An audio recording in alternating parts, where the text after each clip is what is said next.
사랑과 평화가 함께하는 가톨릭 한마당.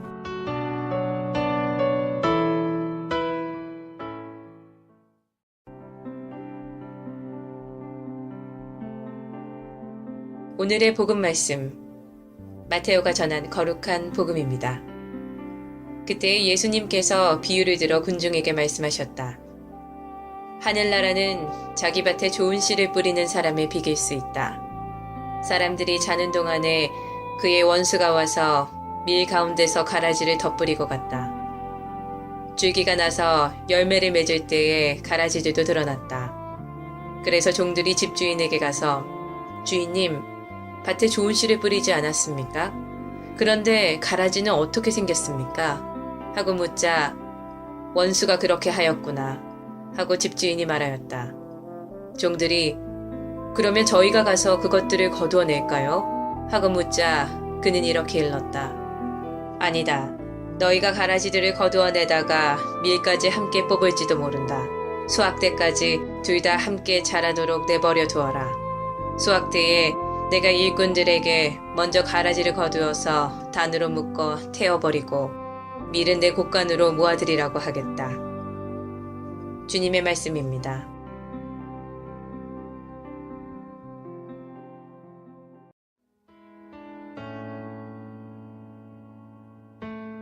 오늘의 말씀, 성정화상 바오로 성당 이경원 신부님의 말씀입니다.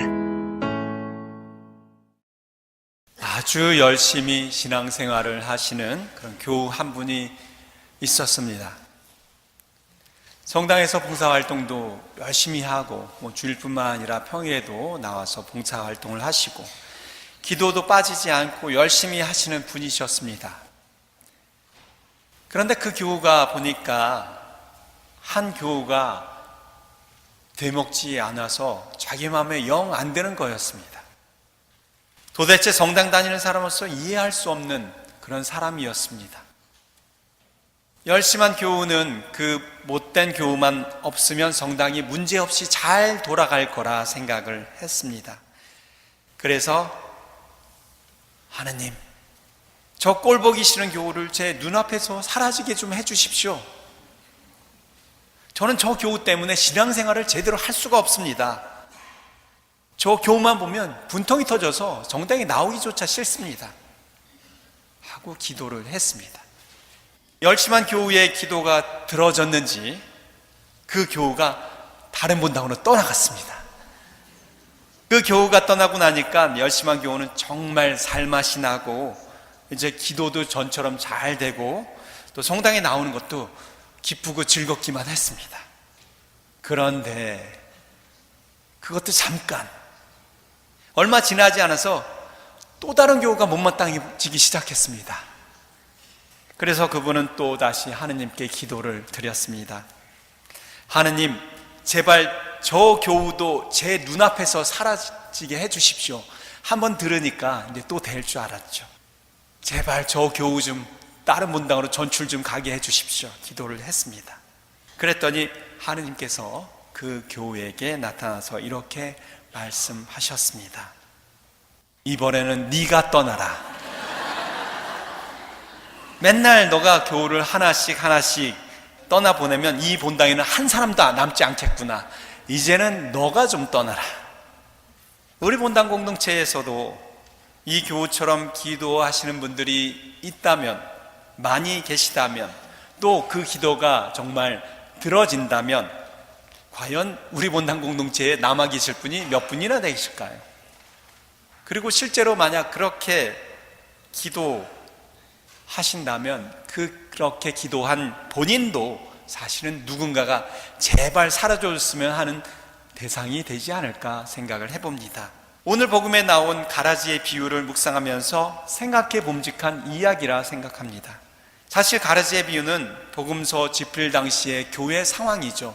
그 당시 교회 상황에도 또 오늘날 교회 상황에도 선인과 악인이 똑같이 공동체 안에 존재했었기 때문에 이런 복음이 이야기가 나온 겁니다. 즉, 이 가라지의 비유 이야기의 핵심적인 의미는 하느님의 심판이 있기까지는 하느님께서 주시는 좋은 열매를 맺을 수 있는 기회요, 관용의 시간이 될 수 있도록 누구나가 다 노력해야 한다는, 그래서 인내와 희망의 시기를 가져야 한다는 것이 바로 본질이라고 생각합니다. 그런데 교회 공동체 안에서만이 아니라 사실 세상 또한 마찬가지라는 걸 생각하면 더욱더 힘들어집니다. 교회 안에서만 보기 싫은 사람 있으면 내가 그 피해서 다니고 할 수 있지만, 세상 안에서 보기 싫은 사람들, 정말 꼴 보기 싫은 일들이 얼마나 많이 일어납니까?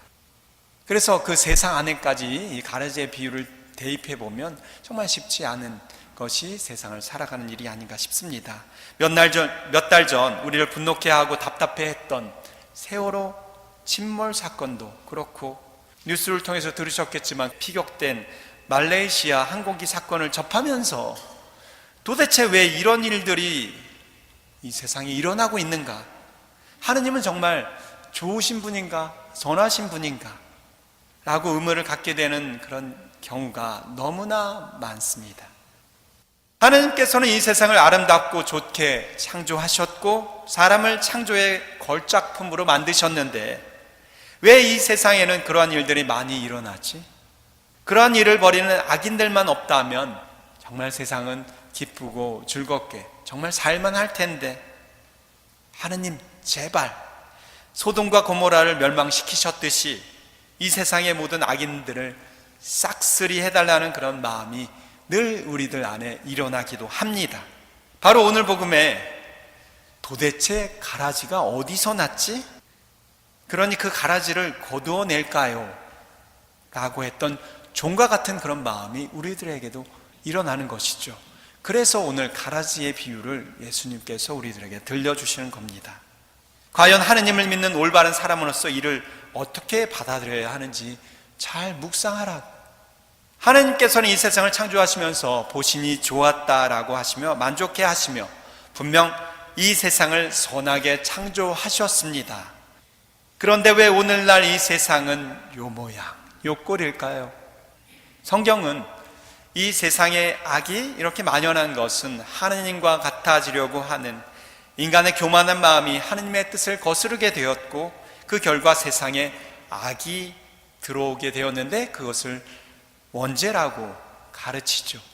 그 원죄 때문에 이 세상은 바로 그렇다라고 설명을 합니다. 오늘 복음에서 원수가 그렇게 하였구나라고 외친 주인의 탄식처럼 악의 존재는 하느님의 의도가 아니라 인간이 지닌 탐욕으로 인한 죄의 결과라는 것이죠. 오늘 복음에서 밀과 가라지는 그렇게 함께 자라고 있지만 주인은 밀이 다칠까봐 추수 때까지 인내를 가지고 기다린다고 우리에게 들려주고 있습니다. 죄를 지은 사람에게 회개할 기회를 주시고 기다리시는 하느님의 마음을 엿볼 수 있습니다. 만회할 수 있는 그런 기회를 주신다는 거죠. 물론 가라지가 어느 날 갑자기 밀로 변하지는 않을 수 있어요. 그러나 가라지 같은 인생이 밀과 같은 인생으로 변하는 경우는 얼마든지 볼 수 있습니다. 잘 아는 성경을 보더라도 마리아 막달라나가 그러했고, 대표적인 성인인 아우구스티노 성인도 그러합니다. 그들은 잘못된 삶에서 하느님을 만나서 완전히 변화된 모습을 우리들에게 보여주었습니다. 그들은 성인이기 때문에 그런 것이 아니고 그렇게 사셨기 때문에 성인이 된 것이죠. 우리 주위에도 전에 잘못된 삶을 회개하고 변해서 우리 공동체 안에 살고 계신 분들도 많이 계십니다. 선과악이 존재하는 모든 공동체에서 살아가고 있는 우리들이 가져야 할 자세란 바로 오늘 가라지의 비유에서 보여준 그런 주인 하느님의 마음 자세가 아닐까요? 그리고 내 자신이 선인지 악인지 완전히 구분할 수 없는 나약한 우리 실존의 상황에서 우리가 가져야 할 자세는 바로 그러한 인내와 희망이 아닐까 싶습니다. 한 남자가 언제 나올지 모르는 무기수가 되어 좁고 쾌쾌한 독방에 갇히게 되었는데, 하루는 교도소장에게 이런 청을 했습니다. 절대로 문제를 일으키지 않을 테니 교도소 한 귀퉁이 땅을 경작할 수 있게 해주십시오. 그 허락을 받은 이 무기수는 처음에는 손이 많이 가지 않아도 잘 자라는 고추나 양파 같은 것을 심고 나름대로 결실을 얻어서 보람을 느꼈습니다. 그 다음에는 장미 묘목도 심고 또 다른 작물도 정성스럽게 가꾸고 심었습니다. 그러면서 비록 기약은 없지만 정원을 가꾸듯이 자기 자신을 가꾸어야 되겠다고 결심을 하면서 그렇게 살아갔습니다. 그렇게 심고 가꾸기를 한두 해도 아니라 무려 27년을 감옥에서 살아갔습니다. 그에게 서강이 비쳤습니다. 그래서 그는 건강한 모습으로 감옥에서 나오게 되었는데, 이 남자는 여러분들이 잘 알고 있는 1993년에 노벨 평화상을 얻은 남아공 최초의 흑인 대통령 넬슨 만델라입니다. 언제 나갈지도 모르는 그 비좁은 감방이 그에게는 얼마나 큰 시련이었을까요? 또한 부당하게 다가오는 부패한 권력의 힘 앞에서 정말 숨도 쉴 수 없을 정도로 얼마나 힘들었을까요? 보통 그러한 자신을 압도하는 시련이 자신들에게 닥쳐오면 대부분이 좌절하고 절망하고 자신의 그런 인생마저도 포기하게 되는 경우들이 많이 있죠. 하지만 넬슨 만델라는 오히려 그 시련을 성숙의 계기로 삼았고 악한 상황도 선을 만드는 계기가 될 수도 있다는 것을 보여주었습니다. 우리는 세상을 살아가면서 어차피 원치 않는 시련을 만날 수밖에 없습니다. 어쩌면 내가 원하는 사람들과 일들만을 만나기를 바라는 것은 내 욕심이라는 것을 우리는 지나온 삶을 통해서 잘 알고 있습니다. 내게 주어진 삶의 자리 안에서 만나게 되는 고난과 시련과 어려움들을 단지 어쩔 수 없는 것으로 포기하고 마는 것이 아니라 그것을 통해서 하나님께로 나아가고 더 성숙할 수 있는 계기를 만드는 것, 이것이 어쩌면 정말 불완전한 이 세상을 사는 올바른 신앙인의 지혜로운 모습이 아닐까 싶습니다. 그렇다고 우리에게 넬슨 만델라와 같은 그런 삶을 살라고 요구하는 것은 아닙니다.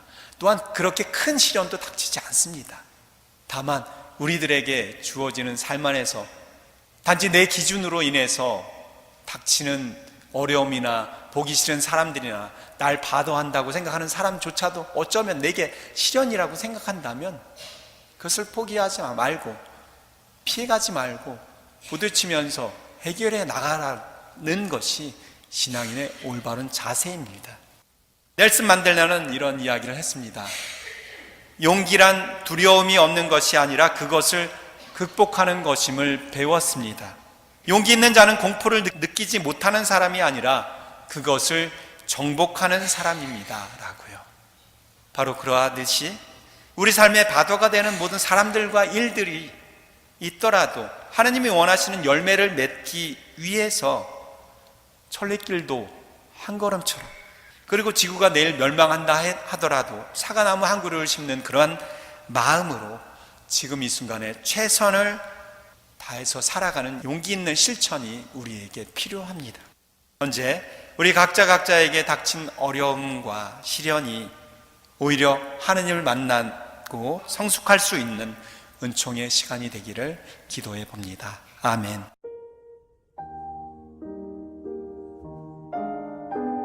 지혜를 찾는 이에게 이 몸은 훌륭히 싸웠습니다. 주어진 길을 끝까지 갔고 믿음을 지켰습니다. 의로운 심판관이신 주님이 그날에 제게 주실 정의의 화관이 이미 마련되어 있습니다. 그것은 저만을 위한 것이 아니라 그분이 나타나심을 기뻐하는 모든 일을 위한 것입니다.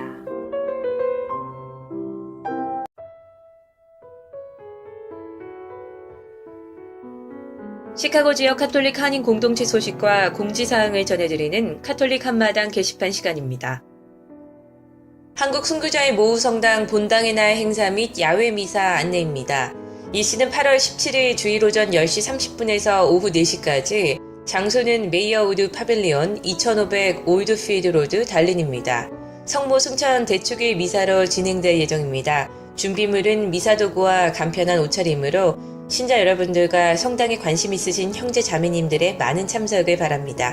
자세한 문의는 630-794-0203으로 하시기 바랍니다. 시카고 한국 순교자 성당 예비신자 모집 안내입니다.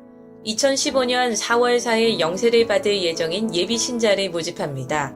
입교 환영식은 9월 7일 주일 오전 9시 미사에 하며 교리 교육은 목요일 오후 8시에 합니다. 자세한 문의는 시카고 한국 순교자 성당 사무실 773-283-3979로 하시기 바랍니다. 복음 선포를 위해서 교우 여러분들의 많은 선교 바랍니다. 하상문화학교 예능교실 수강 신청 안내입니다. 대상은 킹더에서 12학년까지, 수강 과목은 바이올린과 피아노, 플룻, 종이접기 자격증반, 그리고 서예와 동양화반으로 일시는 매주 토요일 오후 2시 40분부터 시작하며 매달 등록 가능합니다. 문의는 하상문화학교 담당 황록연 614-598-3299로 하시면 됩니다. 영세를 희망하거나 카톨릭에 관심 있는 분들을 위한 예비신자 준비반 안내입니다. 6개월간의 교리 교육이 새로 시작될 때까지 기다리지 않고 바로 기초 교리를 배울 수 있도록 준비하는 반으로 매 주일 오전 9시 45분에 수업을 시작하고 정규 교리 과정 중에도 항상 신청이 가능합니다. 자세한 문의는 성교분과 773-255-1396으로 하시기 바랍니다. 시카고 지역 성당 안내입니다. 시카고에 위치한 한국 순교자 성당 연락처는 773-205-5685, 알탈스케에 위치한 성 김대건 안드레아 성당 연락처는 630-250-0576, 네이퍼빌에 위치한 한국 순교자의 모후 성당 연락처는 630-794-0203, 제스플레인에 위치한 성 정화상 바오로 성당 연락처는 847-699-6334입니다. 바티칸 소식입니다. 프란치스코 교황은 지난 7월 20일 주일 3정 기도에서 나는 이라크 모슬과 중동에 박해받는 그리스도인들과 함께하고 있다면서 평화의 하느님이 대화와 화해를 원하는 모든 순수한 열망을 일깨워 주시기를 기원한다고 말했습니다. 교황은 밀과 가라지의 성경 비유를 인용해서 하느님은 인내하시며 가라지가 좋은 밀이 되기를 바라지만 수확의 날, 다시 말해 심판의 날에 농부는 주인의 명령에 따라 가라지를 불에 태울 것이라고 경고했습니다. 그러나 교황의 기도와는 달리 이라크 이슬람 세력은 살해와 재산 몰수 위협을 가하면서 모술 지역 내의 모든 그리스도인들을 추방하고 있습니다. 이라크 칼데아 카톨릭 교회 아멜 사눈 노나 대주교는 지난 7월 22일 이슬람 세력에 의해 모술 지역에 가해지는 종교 박해를 종교 청소라고 규정하면서 이 말은 혐오스럽지만 모술에서 벌어지고 있는 일이고 지금도 계속되고 있다면서 안타까움을 전했습니다. 노나 대주교는 모술의 그리스도인들이 당하는 참상에 대해 행동 없이 말로만 호소하는 사람들에게 우리는 지쳤고 지금 말로 되는 일은 아무것도 없다면서 기도가 필요하지만 우리가 모든 그리스도인들에게 기대하는 점은 두려움 없이 모술의 비극을 이야기하는 데 그치지 않고 구체적인 행동으로 우리와 연대하는 것이라고 강조했습니다. 칼데아 카톨릭 교회 슐레멘 와그두니 바그다네 보좌주교는 7월 23일 미국 카톨릭 통신사 CNS에서 미국을 포함한 세계 지도자들은 모술 그리스도인들을 인간으로서 도와야 한다고 요구했습니다. 와르두니 주교는 이와 더불어 이라크의 이슬람 세력은 신을 이야기하지만 양심도 신앙도 없는 이들로 그들에게 전쟁 무기를 판매하는 행위는 전면 중단해야 한다고 강조했습니다. 지금까지 카톨릭 게시판 시간이었습니다.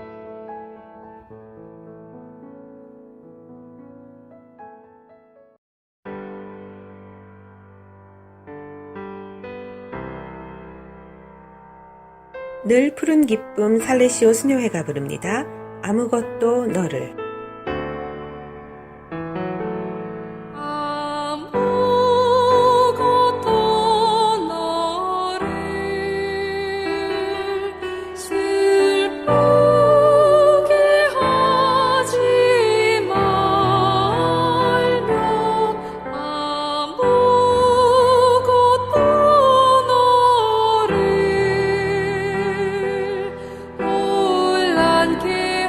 하지 마.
가톨릭 교리.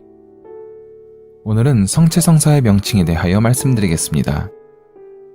성체는 신약의 성서로서 살아계신 온전한 예수 그리스도가 빵과 포도주 안에 실체적으로 현존하는 것을 말합니다.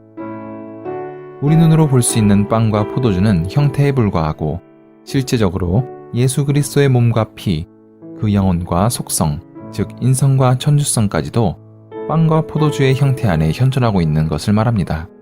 즉, 빵과 포도주가 축성되어 성체로 변하여 그리스도를 드러내주는 표지이기에 바로 성체성사는 가장 핵심적인 성사가 됩니다. 성체란 말은 히라버에서 그 유래를 찾을 수 있으며 그 뜻은 감사한다는 것으로서 이는 최후만찬에서 예수께서 감사의 기도를 드린 데에서 연유합니다. 모든 성사들은 성체성사를 정점으로 연결되어 있습니다. 이는 모든 성사가 그리스도를 가장 직접적으로 드러내주는 성체성사에 관련되어 있기 때문입니다.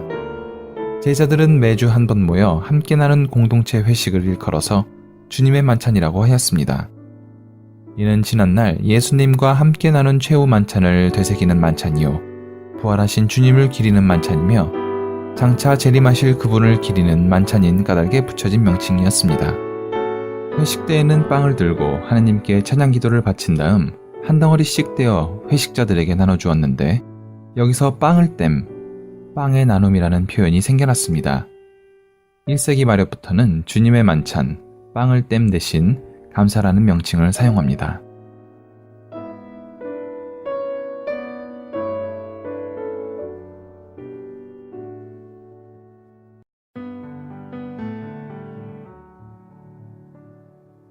성인들의 생애.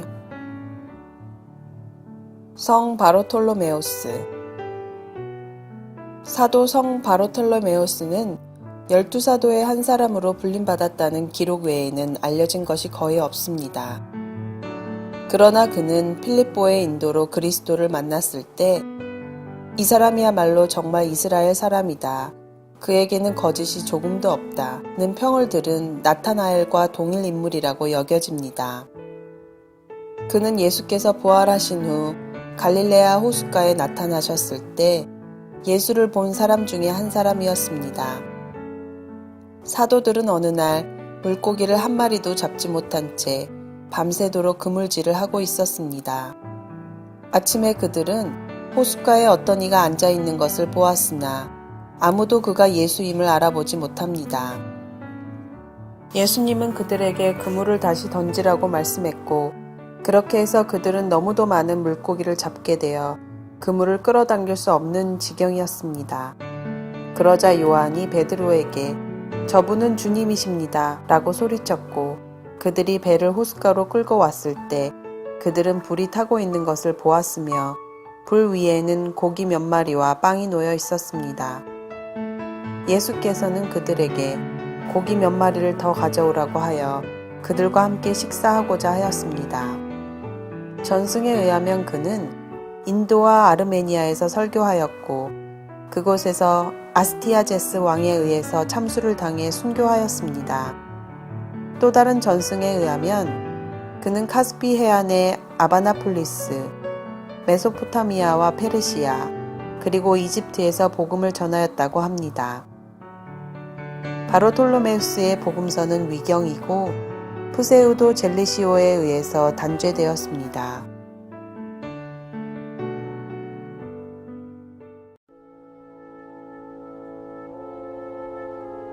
(365일) 당신을 축복합니다. 성인이 되려는 노력. 노력하지 않으면 성인이 될 수 없습니다. 예수님을 따르려고 힘쓰지 않는 한 거룩한 사람이 될 수 없습니다. 여러분을 부르신 분께서 거룩하신 것처럼 여러분도 모든 행실에서 거룩한 사람이 되십시오. 베드로전서 1장 15절.